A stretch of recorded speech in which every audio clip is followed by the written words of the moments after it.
Hello beautiful faces, thanks for stopping by, whether you are new or returning.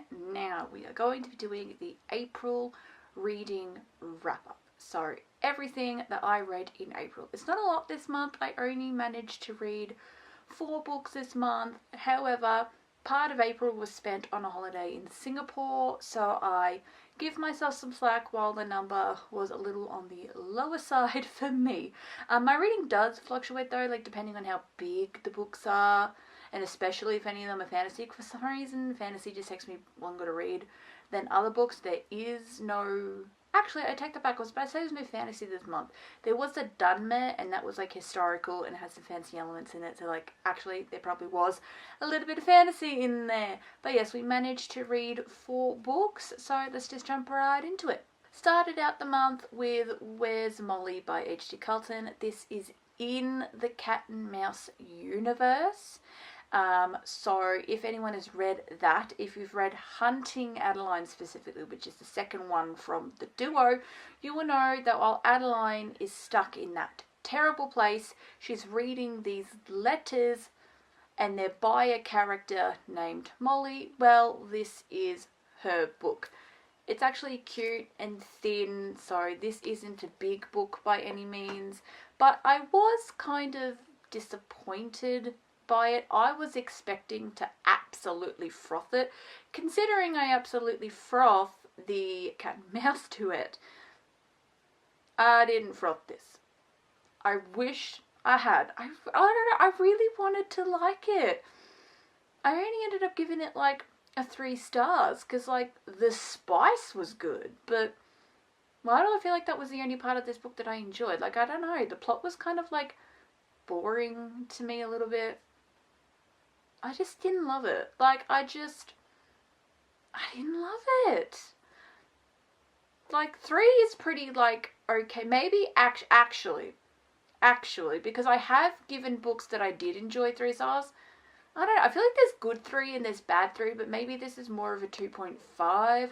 But then I feel like I gave it a 3 because, like, the spice was good and the Melman character had a dirty mouth and that was fun, but I don't know, I feel like the rest of it I was just like, why am I so bored? Like, why am I so bored? I was reading this on the aeroplane ride to Singapore, so I did manage to read the whole thing on the plane. It's tiny, but I just didn't love it. I thought I was going to love it, I didn't. I'd probably give this maybe like a 2 for the chili spice, just because the book's not that long, so I'm only going to be giving it a 2. But I just didn't love this one. Now we unfortunately have my first DNF of the year. Strange Pictures by Uketsu.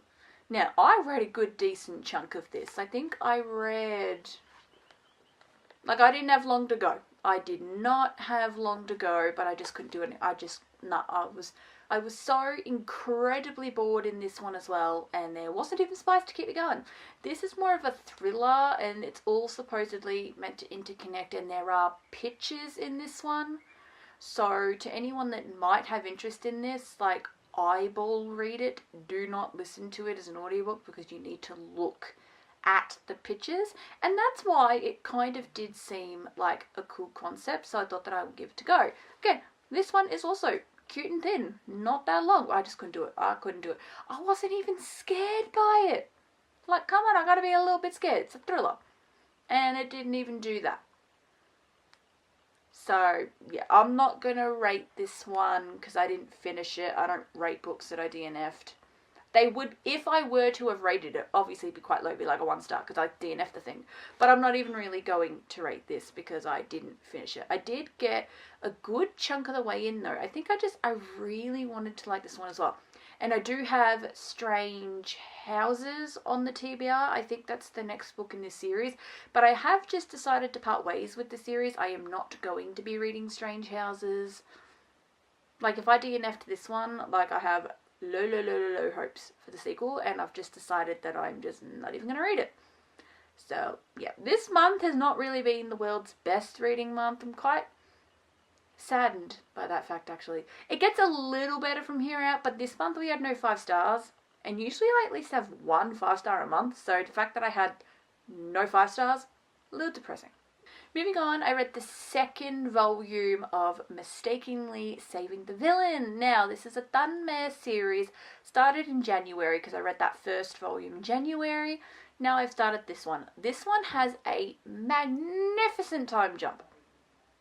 At the beginning of this book, it's like 10 years later, which I feel like I'm not the biggest fan of. Like, the jump is just a bit too... like 10 years? Really?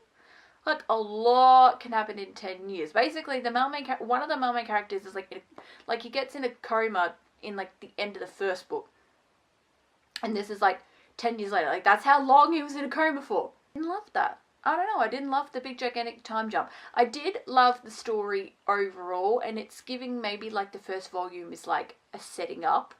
Like, you know how sometimes like you watch a first episode of a television show and it like sets up the show and the show really starts in episode 2. That's what this book series is probably giving. And I'm not really going to be able to tell until I at least read the third volume, but it's giving, maybe that first volume was like, let's set up the world, let's set up the storyline, and then book 2 is like, bam, let's get into it. So that's what I am going to assume. Obviously I could be wrong, but it's what I'm going to assume anyways. So the characters do get a little bit more romantic in this one. Still no spice. You want a slow burn. Danme, I'll give it to you. This is the slowest of slow burns I think I have ever read about. We are 2 books in and we haven't even kissed yet.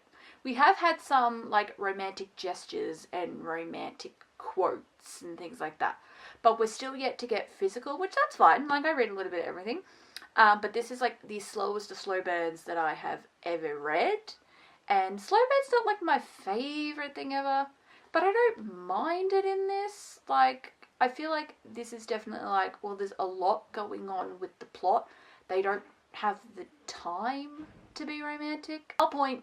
I actually don't even remember what I was saying. I think it was like how slow burn is not my favourite thing, but I don't mind it in this because they don't have the time to be romantic. Yes, that's where I left off of. They don't really have the time to be romantic, but I am hoping it gets a little more romantic. Like, when I eventually read the third volume, because I'm kind of reading this as it comes out. Like, third volume's not even out yet.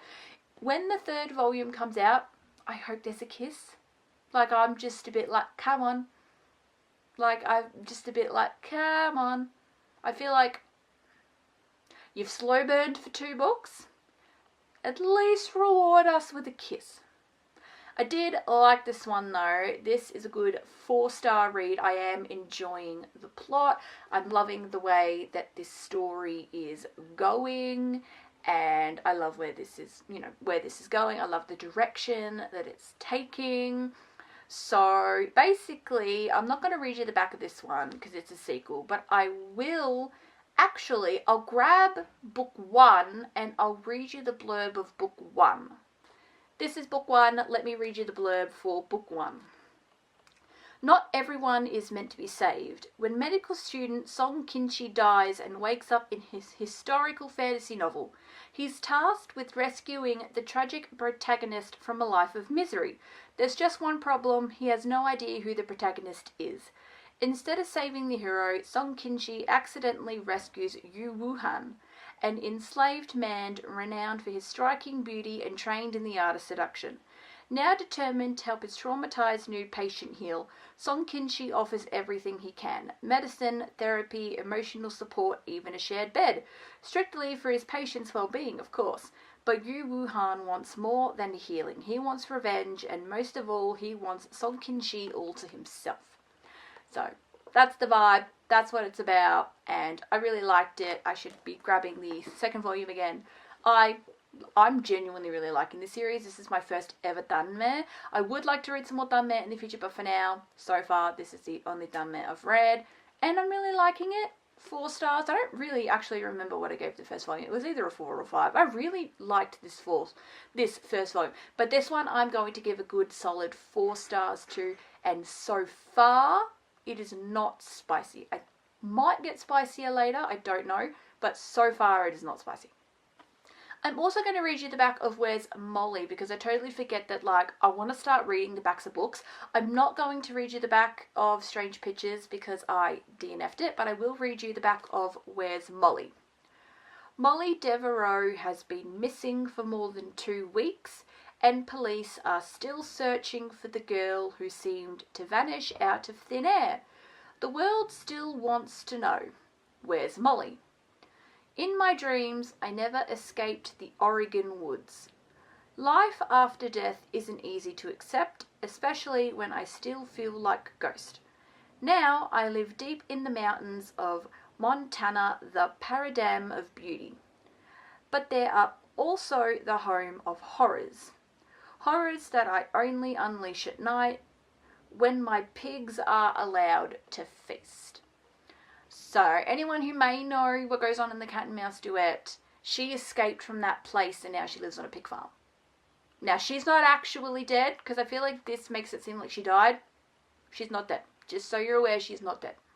Lastly, I continued on with the Addicted Calloway Sisters series and I read Kiss the Sky. Now, this is a series that I like and I don't like at the same time. But Kiss the Sky so far has been my favourite. So this is the first book that actually follows Rose and Connor's perspective instead of Lillian Lowe. So this one follows more into the life of Rose, but more in like the head of Rose. So her fashion brand's not doing too well, and she meets this Scott guy who is like, maybe we should turn your family into a reality TV show. So that is exactly what they do. So a lot of this book is like they're getting filmed for a reality television show. So this continues on the story and continues on with the, you know, the family and their friends and their lives, and it's great for fans of Gossip Girl. This one is my favourite so far. I probably would give this one a 4-star. I think that's similar to what I've been giving other ones. I've been giving every book so far between like a 3 and a 4. This one I will give a 4 because I definitely like Rose more than Lillian Lowe. Oh, and I love Connor. Oh my god, I love Connor. Connor, I think, is my favourite man because you've got Lauren, Connor, and Reich.